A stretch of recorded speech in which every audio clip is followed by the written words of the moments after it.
Morning, Knicks Nation. Today is Tuesday, September 17th, 2024. I hope you're all safe and healthy today. I hope your family is safe and healthy, and that the needs of you and your family in terms of food, shelter, clothing, as well as health are being met today. Blessings upon those that work in the healthcare field, along with the first responders who every day are saving lives. Those also that pick up garbage to keep our places clean and make deliveries like things like mail for our convenience. Double blessings on the men and women out here trying to help rescue, deliver, and recover teenagers and children that are victims of child molestation and pedophilia. People that are also victims of pornography and child pornography, prostitution and child prostitution, human trafficking, and sex slavery.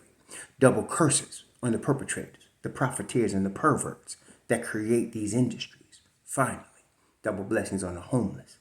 More than 600,000 men, women, children, families, veterans, senior citizens, homeless in the United States of America, and millions around the world in similar or worse conditions. Blessings upon them, for theirs is the kingdom. Yesterday I got to give out a good shout out to Marvin Smith. Marvin Smith sent me over the weekend. He sent me a message on my channel, quote, a comment, and it reads like this: I want to thank James Dolan in the front office for making the Knicks one of the well-run, respected organization where players want to come here knowing they might not make the team. And that brought me back to today's video, which is an appreciation of where we were and where we've come. You see, in all of the media hype, hoopla, negative, hate, whatever, there's a forgetfulness of even the past. Like, for example, people questioning Julius Randle's role when the Knicks were 12-2 with Julius Randle and OG Anunoby, and that was just this year in January. So people are very forgetful and always caught up in the next click or the next clickbait of the moment, whatever trade, whatever garbage they bring forth. But very few of us look back and see the progress the Knicks have made. It caused me to look back to when Mook was last here in New York, 2019-2020. That year was cut short because of COVID. It was a 66-game season. They cut it short because of COVID. And then that summer, they had the playoffs and everything in the bubble. And then, if you recall, the draft process didn't start until October of 2020, and everything was off that year, and actually flowed into the following year with respect to COVID and all that. So that year, though, we started that season with David Fizdale as our head coach. In the first 22 games, he was fired.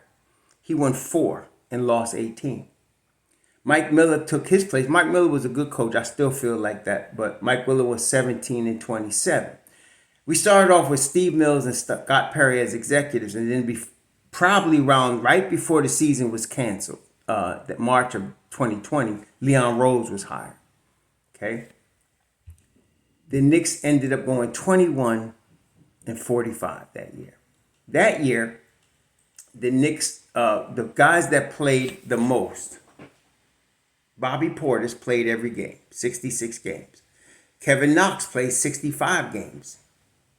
Julius Randle played 64 games. Taj Gibson played 62 games. Mitchell Robinson played 61 of the 66. Frank Ntilikina played 57. R.J. Barrett played 56. Damian Dotson played 48.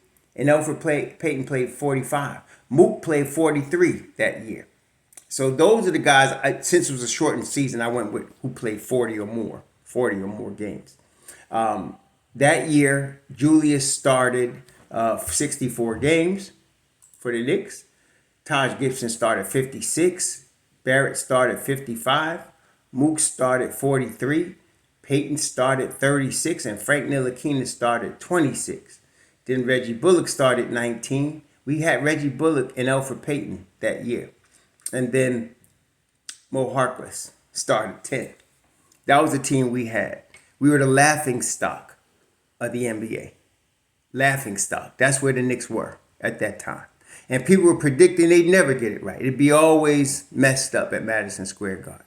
Long as James Dolan was the owner. That was what people were saying at the time.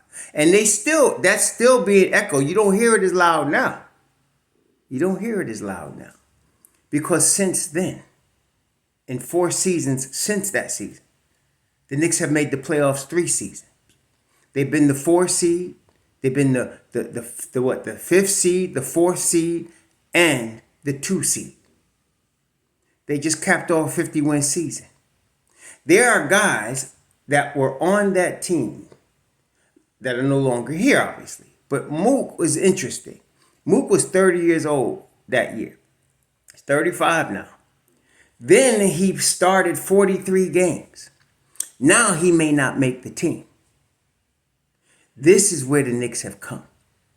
Where there are guys now, like Larry Shamet, we would have loved to have 4 years ago, may not make the team this year. There are guys that we didn't have, like Deuce McBride, that has now been drafted and developed and are now in the rotation. And there are guys that we had, like Reggie Bullock and Alfred Payton. I don't even know if they're in the NBA. And then there's Julius Randle, who was one of that motley crew at that time, but has since become All-Star 3 times, All-NBA 2 times. The organization is now where players are wanting to just come try out, just get an Exhibit 9 deal to see if they can make the team. Kudos indeed to James Dolan for hiring Leon Rose. Kudos to Leon Rose for developing a management team that makes the Knicks a whole new culture. Kudos to Tom Thibodeau that took this motley crew and now makes them feared. So that now anybody that comes into Madison Square Garden, anybody, knows they got hell to pay for 48 minutes that night. Kudos to the whole organization, Leon Rose, Tom Thibodeau, all of the coaches, Dice Yoshimoto, Johnny Bryant, who's no longer here, but Larry Greer, Mike Woodson, who's no longer here, Andy Greer, Kenny Payne, all of those guys that started what we now have. And now you have Rick Brunson here. Now you have Mo Cheeks here. Respected coaches that built this organization. It's no longer a laughingstock. We are serious championship contenders. That's where we at right now. Unfortunately, there's still a lot of people that think that the Knicks should make moves like they would have made in 2019, 2020, but don't understand this is a different team. That is why when people say, for example, I think Kolek is going to be in the rotation. He might have been in the rotation in 2019. He ain't seeing the court now because this ain't the same team. We are now looking for the chip. We have an established rotation that has played together for several seasons in most cases. For example, Mitchell Robinson was there. He's still here. Julius Randle was there. He's still here. They played together a while. I mentioned Deuce. This is his 4th season. He's played together with Brunson now 2 seasons. Devo, Hart, of course now Mikal Bridges. They've all played with Brunson from college. We got a continuity and a cohesiveness that the Knicks have not had at least 25 years. At least 25 years. They have not had it. Okay? When we have a chance for the first time since 1972, a legit chance to win it all. See, when the Knicks, when Ewing was in his prime in the early 90s, and the Knicks and they hired Pat Riley, and they were pushing for the Eastern Conference Finals every year, they always had a problem in Chicago. Michael Jordan, who won 6 NBA championships, he was always the problem. And then the year he retired, we ran into a king. 7 games we lose in the finals. Tough luck at that time. But now, there's no such problem. Yes, the Celtics are really, really good, and they're the defending NBA champs. Yes, You still got some really, really good basketball teams you're going to have to deal with. But the Knicks are equal to the task with all of them. There is nobody out here that can roll over New York. And like I said, all of them understand.